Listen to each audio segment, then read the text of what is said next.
Pengelolaan sampah dan barang-barang bekas.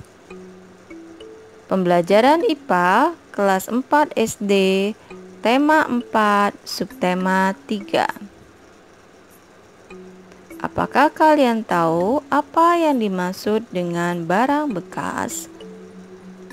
Barang bekas adalah benda-benda di sekitar kita yang sudah tidak berfungsi atau tidak terpakai lagi.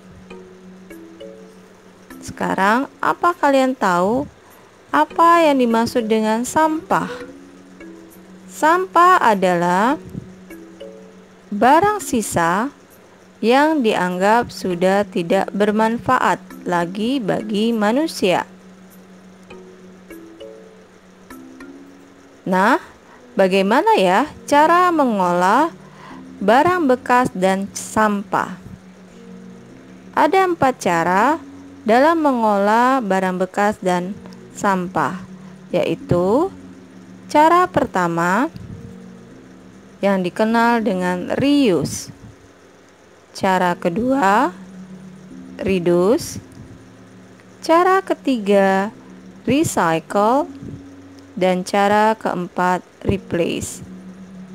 Reuse, reduce, recycle, dan replace dikenal dengan istilah 4R. Tujuan dari pengelolaan cara ini adalah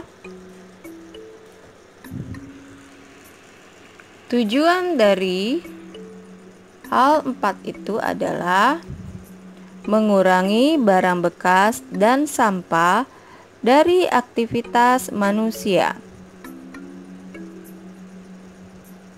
Mari kita lihat arti dari masing-masing istilah tersebut. 1. Arti dari reuse. Reuse artinya menggunakan kembali.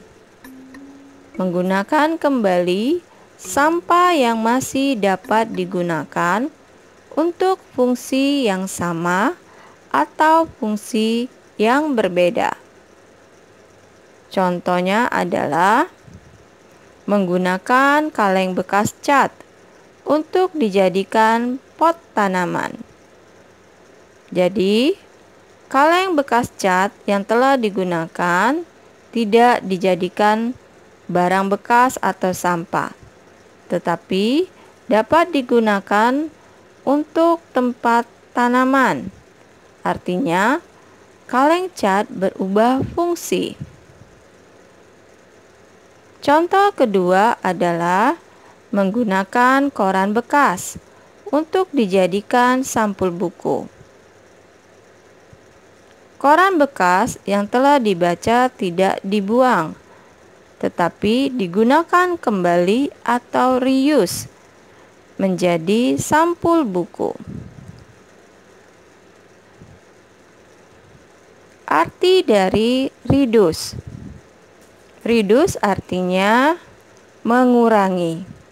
Mengurangi potensi benda yang telah digunakan menjadi sampah.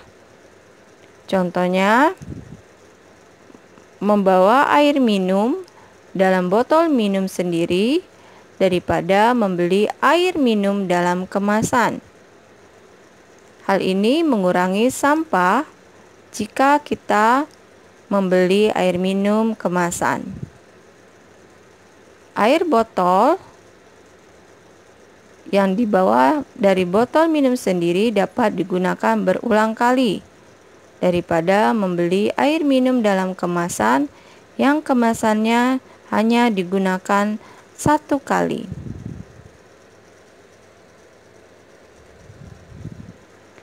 Contoh arti dari ketiga adalah recycle. Recycle artinya mengolah kembali. Mengolah kembali sampah menjadi barang atau produk baru.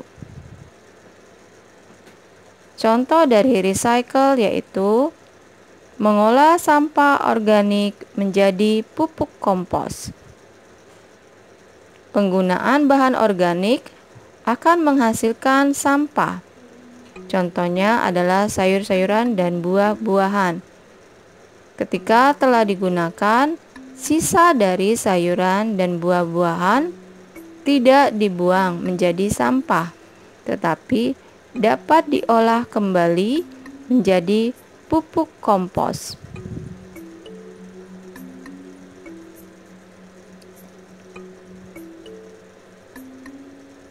Contoh kedua dari recycle adalah membuat prakarya dari koran bekas. Koran bekas dapat diolah kembali menjadi benda dengan fungsi berbeda. Contohnya, diolah menjadi tikar atau tempat pensil atau tempat sampah.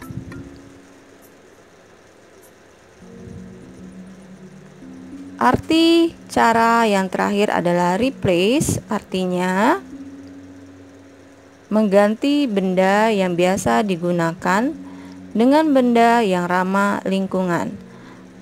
Artinya, kita memilih benda yang digunakan dengan memperhatikan ramah lingkungan atau bahan dari benda yang kita gunakan. Contoh, memilih sapu tangan daripada tisu. Sapu tangan dapat dicuci dan digunakan kembali, sedangkan tisu hanya satu kali pakai dan berbahaya bagi lingkungan.